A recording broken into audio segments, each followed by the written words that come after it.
Ben Odin, Opflow'un kurucu ortaklarındanım. Yaklaşık 6 yıldır girişimciyim. Birkaç tane içerik alanında girişimim oldu ve son girişimim de Opflow.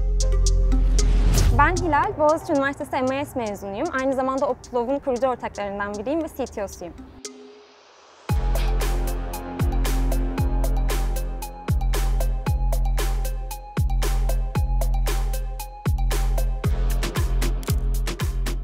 Tamam. Opflow'dan önce aslında bizim Opzone diye bir girişimimiz vardı. Opzone bir içerik ajansıydı ve içerik ajansı dediğiniz şey aslında ölçeklenebilir bir iş modeline sahip değil. Ve biz Opzone'da 2 yıl bu süreci yürütürken şunu fark ettik. Aslında içerik pazarlaması startupların da çok kolay yapabileceği, bu hizmeti dışarıdan almadan da yürütebileceği bir süreçti. Çünkü aslında içerik pazarlaması dediğimiz işte çok fazla angarya, manuel iş var ve bunlar otomasyona bağlanabilirdi. Bunu biz eğer otomasyona bağlayabileceğimiz bir ürün olursa startuplar da aslında bunu ister içerik pazarlamasını bilsin ister bilmesin çok kolay bir şekilde yönetebilirdi. O yüzden Opflow diye bir ürün çıktı. Bir de süreçte şunu fark etmiştik. Bir içerik pazarlaması yapmak istediğinizde 4-5 tane tool kullanmanız lazım. İşte bir yerden içeriği yazıyorsunuz, bir yerden haberleşiyorsunuz, bir yerden yayınlıyorsunuz, bir başka yerden analitiğine bakıyorsunuz. Yani bunun için 5 tane Chrome sekmesi açmanız gerekiyor. Ama Opflow'da bunların hepsi tek bir tool içinde yer alıyor. Biz işte bu ürünü yapmak isterken aslında Koray Bahar'a gittik ve dedik ki abi bizim böyle bir ürün yapmak istiyoruz. Bak şöyle sorunu çözüyor, böyle bir noktaya gidebilir. O da dedi ki okey ben bunu sevdim, bu sorunun da farkındayım. Ben size bu ürünü çıkarmanız için $40.000 yatırımı yapıyorum dedi. Ve biz o yatırımı alıp bu ürünü çıkardık ortaya. Opflow'un fikri ilk aklıma geldiğinde aslında büyülendim fakat tek başıma yapamayacağımı da gördüm. Çünkü çok zordu ve teknik bir taraf da gerekiyordu ve benim teknik bir bilgim yoktu aslında. O süreçte bir co-founder aramaya giriştim ve çok şanslıyım ki Hilal gibi bir co-founder karşıma çıktı. Ben startup ekosistemini takip ettiğim için Odin'i zaten biliyordum. Opflow fikrini de biliyordum aslında. Odin'le bizim ilk görüşmemiz tam bir ortaklık görüşmesi gibi değildi. Daha çok Opflow üzerine uzun uzun sohbet ettik, fikir alışverişi yaptık. Ve bu görüşmenin sonunda Odin bana ortaklık teklifini yaptı. Ben Odin Opflow'u anlatırken Opflow'un fikrini zaten çok beğenmiştim ve bu heyecanı da görmüştüm. Hem Odin'in heyecanını hem de ekibin heyecanını ve bunun bir parçası olmak istemiştim. 2-3 gün içerisinde benim içeriye dahil olma sürecim gerçekleşti aslında. Çok hızlı bir süreçti. Bu süreçte Odin'le her şeyi açık açık konuştuk ve ben 2-3 gün sonra Opflow'u geliştirmeye başladım. Çok fazla kadın CTO olmadığını biliyordum. Bu başlangıçta biraz göz korkutan bir şey gibi görünse de biz bunun çok fazla avantajını yaşadık. Beraber çalışırken benim yapamadığım, göremediğim tarafları Odin görüyordu. Ya da onun göremediği tarafları ben tamamlıyordum ve biz bir uyum içerisinde Opflow'u geliştirmeye devam ettik sürekli.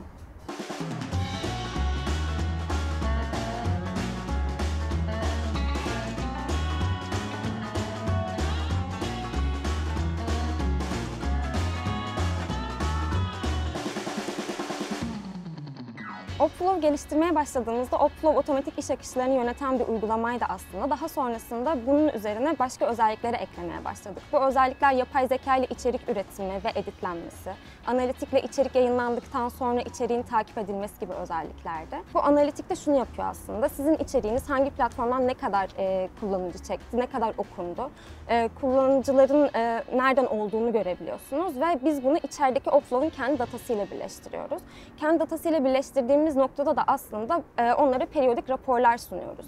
Bu içerik şu kişi tarafından ya da yapay zeka tarafından yazıldı, şu alanda, şu platformda çok fazla trafik çekti ve siz buradan ilerlemelisiniz gibi öneriler de sunuyoruz. Aynı zamanda daha önce hiç kimsenin yapmamış olduğu bir şey de yaptık Opflow'da.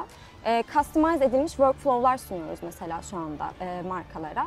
İnsanlar customize edilebilir bir arayüz olduğunda, bir workflow olduğunda bunu daha çok beğeniyorlar ve daha çok kullanmak istiyorlar. O yüzden onları belli bir kalıbın içine sokmak yerine onlara customize edebilecekleri bir workflow verdik. Bu ne demek? Sizin içeride yazarınız olabilir, editörünüz olabilir, designerınız olabilir içerik üretirken. Siz bunların sırasını kendi tercih ettiğiniz, çalıştığınız şekle göre Opflow'da yönetebiliyorsunuz. Yani editör isterseniz 2 farklı yerde içeriğinize bakabiliyor. Ya da designer hem yazardan önce bakabiliyor hem yazardan sonra bakabiliyor gibi düşünebilirsiniz. Ayrıca istediğiniz her rolü de kendi belirlediğiniz yetkilerle Opflow'a dahil edebiliyorsunuz.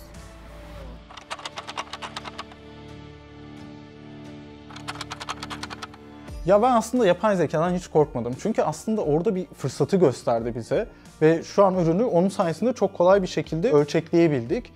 Fakat bazı sorular gelebiliyor aklımıza. İşte Yani bu kadar çok fazla tool varken, yapay zeka içerikleri bu kadar yönetirken bizimki gibi tool'lar ya da ajanslara ne olacak gibi sorusu gelebiliyor.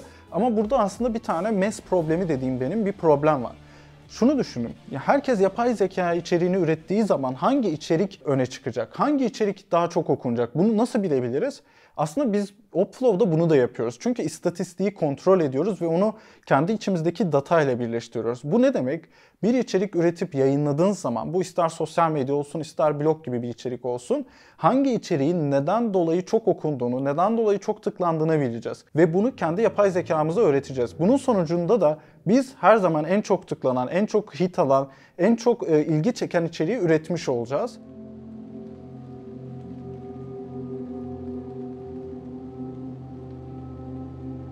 Girişimcilik aslında çok zorlu bir yolculuk. Biz bunu Opson'da da çok fazla yaşadık yani. İşte roller coaster dediğimiz şey var aslında. Bir iniyorsun, bir çıkıyorsun. Ama Opflow'da başımıza çok kötü bir şey geldi. Biz böyle çok güzel gidiyorduk. İşte rekorlar kırıyorduk, ekibimiz çok büyüktü, güzel bir ofisimiz vardı ve ürünümüz de aslında çok iyi bir noktaya gidiyordu. Ama biz bir yatırım turuna çıkmaya karar verdik ve o yatırım turunu böyle çok hızlı bir şekilde kapatmaya çalıştık. Aslında güzel de gittik, yatırımı topladık, işte sözlerimizi aldık, sözleşmelerimizi bile hazırladık aslında. Fakat son anda bir aksilik yaşadık ve bir anda yatırım tamamen çöpe gitti.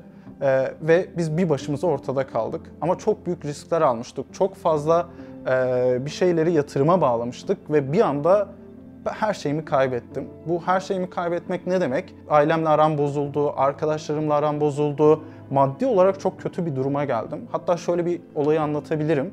Bir ay, işte Kasım ya da Aralık ayı olması lazım. Bir ay biz ekibin maaşlarını ödedik, borçlarımızı ödedik. Ve böyle en son dedim ki bir yemek söyleyeyim kendime, yemek yiyeyim, acıkmıştım. Kredi kartıyla ödeme seçeneğine geldiğim an onu düğmeye bastım ve kart limiti yetersiz uyarısı aldım. Sonra baktım ki diğer kartlarımda da limit yok ve o yemeği söyleyebilecek nakit param bile kalmamış. Yani o kadar kötü duruma düştük. Bunun sonucunda hayatım bir anda çok kötüye gitti. Yani düşünün, böyle en tepedesiniz ve bir anda dibe çakılıyorsunuz. Onun bir sürü etkisi oldu bende. Hem mental olarak çöktüm, hem ailemle işte sıkıntılarım oldu, diğer kayıplar oldu ve bunların çok fazla benim üzerimde etkisi oldu. Terapi sürecine başladım, sağlıksal birkaç sorun yaşadım ama sonrasında o süreci yavaş yavaş atlatmaya başladık. Ve dedik ki okey, biz çok kötü bir süreç yaşadık. Kendi kendime de dedim bunu. Ya ben çok kötü bir süreç yaşadım, çok büyük bir başarısızlık yaşadım. Ama ben bunu daha iyi bir noktaya getirebilirim. Ve oturup tekrardan harıl harıl çalışmaya başladık ve Opflow'u şu anki haline getirdik. Peki şu anki halinden kastım ne? Şunu yaptık aslında. Çok iyi bir ürün haline getirdik. Herkesin kullanmak isteyeceği bir ürün haline getirdik. Şu an geldiğimiz noktada hem karlı bir şirketiz, hem yatırımcılar bizle görüşmek istiyor, hem de ürünümüzden memnunuz ve istesek yatırımsız da çok rahat devam edebiliyoruz. O büyük çöküş dönemi ajans tarafında oldu muhtemelen. Ajansta büyük bir müşteriniz vardı. O gitti. O yüzden gelirleriniz mi düştü? Ne oldu orada tam olarak? Ya biz aslında Haziran-Temmuz gibi böyle büyük satış rekorları falan kırıyorduk. Ama sonra yatırım sürecine çok fazla odaklandık. Ona odaklanırken ajans tarafındaki müşterileri ikinci plana attık. Oradaki growth'a odaklanmadık. Bununla beraber ürünü de çok iyi geliştiremedik aslında. Yani Opflow'a da çok odaklanamadık. Ana odamız hep yatırımcıydı. Ve yatırımcılar çok fazla görüşme talep etti. Çok fazla işte bizim zamanımızı aldı ve onlara bir hazırlık süreci de vardı. Bu yüzden orada çok zaman kaybettik. Orada yaptığımız bariz hatalar da vardı. Örneğin işte gelirlerimiz azalırken giderlerimizi biz arttırdık. Ofisi büyüttük, işte çalışan falan aldık vesaire. Öyle bariz hatalar da yaptık. Orada yapmamamız gerekenler işte aslında giderleri çok hızlı kısmamız gerekiyordu. Bununla beraber yatırım sürecine bu kadar çok odaklanmamalıydık. Ondan ziyade ürünü ve gelirleri arttırmaya odaklanmalıydık. Bu yüzden o çöküş dönemi de çok hızlı geldi. Yani aslında sen yatırımcıdan para bulayım derken diğer gelirini ikinci plana attın. O yüzden de orada bir azalma yaşandı. Kesinlikle. Tam olarak olan bu oldu.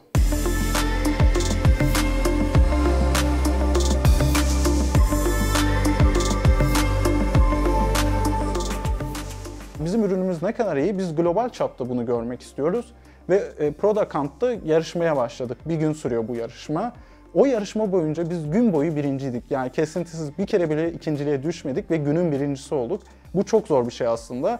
Çünkü arka planda globalde bir komünite yaratmanız lazım. Ürününüzün çok iyi olması lazım. Çünkü çok sert eleştiriler geliyor ve onları karşılayabilecek şekilde hazır olması gerekiyor. Opflow'u aslında Product Hunt'a çıkarıp direkt birinci olduktan sonra hiç beklemediğimiz kadar çok ilgi görmeye başladık. Bunlar şuna sebep oldu. İşte web sitemiz 5000'den fazla global çapta trafik çekti. Hatta Amerika trafiğimiz Türkiye'nin 2 katı, yani öyle söyleyeyim. İşte birçok kişi kullanmaya başladı. 20'den fazla şu an Opflow'u ücretli üyesi var. Bunun dışında işte röportaj talepleri geldi. Çin'den, Amerika'dan yatırımcı talepleri geldi. Türkiye'den büyük fonlar bizle görüşmek istedi. Ve aslında bir anda çok popüler olduk. Şu an şeylere yetişemiyoruz, yani taleplere yetişemediğimiz bir noktadayız. Bizim için beklediğimizden gerçekten çok daha iyi bir şeye dönüştü. Şimdi senin Product Hunt'ta yakalamış olduğun çok güzel bir günlük bir başarı var. Evet. Günün birincisi oldun Evet. ve tüm dünya çapında birinci oldun aslında. Burada Product Hunt'a da ürün çıkaracak olanlar vardır elbette, izliyor olabilirler.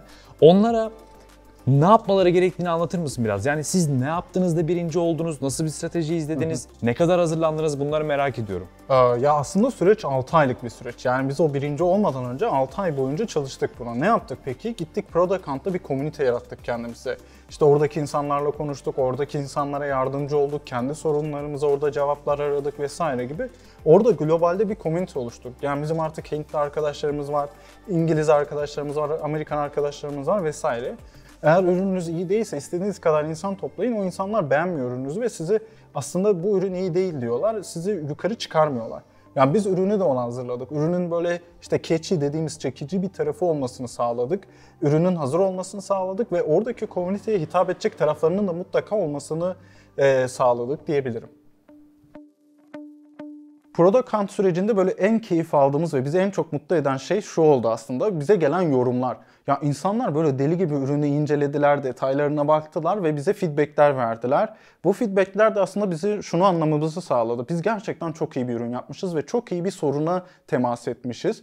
Ve ürünün geleceğinin nereye gideceğini şu andan biliyoruz biz. Dediğim gibi yani o bizi en mutlu eden süreç o insanların ürünümüzü inceleyip detaylı bakıp bize feedbackler vermesi, ürünü anlamalarıydı. Orada da şey sağlamış olduk, yani onu anladık. Ürün gerçekten çok iyi, ürün gerçekten güzel bir soruna temas ediyor ve gerçekten bunu çözüyor. Üründe aslında bir içerik yönetim mevzusu var ve biz de biliyorsun ki Upcorn'da içerikler üretiyoruz. Upcorn olarak bu ürünü kullanabilecek miyiz biz? Yakın dönemde değil aslında. Çünkü biz biraz daha startuplara ve kendi içeriklerini yayınlayan markalara odaklandık. Bu ne demek? Siz aslında haberleri alıyorsunuz ama startuplar işte müşteri kazanmayı oynuyor.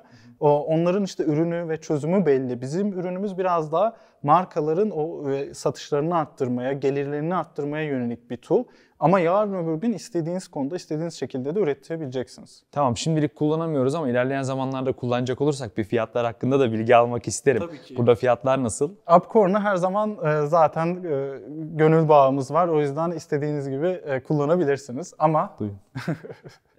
evet. Ama diğer kullanıcılar şu an kullanmak isterse fiyatlarımız çok düşük. Aylık 15, 25 ve 35 dolar gibi fiyatlarımız var. Paketler arasında ne fark ediyor? 15 dolarlık paketimizde yapay zeka yok. 25 dolarlık paketimizde var. Ama 35 dolarlık paketimizde de analitik entegrasyonu var. Bu diğer paketlerde yok. Yani aslında temel farklar bunlar diyebilirim. Ama zaman geçtikçe hem fiyatlar artacak hem de temel farklar daha da fazla olacak. Tamam, peki senden bir ricam olacak. Tabii. Bu videoyu izleyip Opflow kullanmak isteyenlere de bir indirim kodu tanımlayabilir misin? Tanımlayabiliriz. Upcorn koduyla güzel bir indirim kodu yapacağız. Onu videonun açıklama kısmına siz yazarsınız. Tamam, anlaştık. Olabildiğince Türk girişimlerine hitap edecek bir fiyatlandırmaya getireceğiz. Bak, o konuya da geleceğim. Sen dedin ki bana yukarıda biz Türkiye'ye hitap etmiyoruz. Hatta Türkçe dil desteği de yok dedin. Evet. Ya bizim aslında Opflow başından beri yaparken hep hedefimiz global olmaktı. Yani globalde büyümekti. İşte önce Avrupa sonra Amerika'da büyümekti ki bunun da doğru bir strateji olduğunu Product Hunt sürecinde gördük. Tabii ki yani bu Türkiye'ye kesinlikle hitap etmiyoruz demek değil. Çok yakında tüm dillere aslında desteğimiz gelecek. Türkçe de bunlardan biri olacak tabii ki. Türkiye özel bir fiyatlandırma da düşünüyoruz. Ona süreç içinde bakacağız. Product Hunt sürecinin sonunda birçok yatırımcı bize ulaştı. Amerika'dan, Çin'den, Türkiye'den ve biz de yeni bir yatırım turu başlattık. Bu yatırım turunda şunun için istiyoruz aslında. Biz ürünün nereye gideceğini, nereye gitmesi gerektiğini gördük bu Product Hunt lansmanı sürecinde. Ve onu çok daha hızlı bir şekilde yapmak istiyoruz. Yani ekibimizi büyütmek istiyoruz, pazarlama faaliyetlerimizi arttırmak istiyoruz. Bunun için yeni bir seed turundayız. Günün sonunda biz şunu istiyoruz. İçerikle uğraşan, içerik pazarlaması yapan bireysel, startup, ajans, kurum kim varsa gelsin Opflow'u kullansın. Çünkü kullanmak zorunda olacak. İçerik üreten herkesin yolu Opflow'dan geçecek.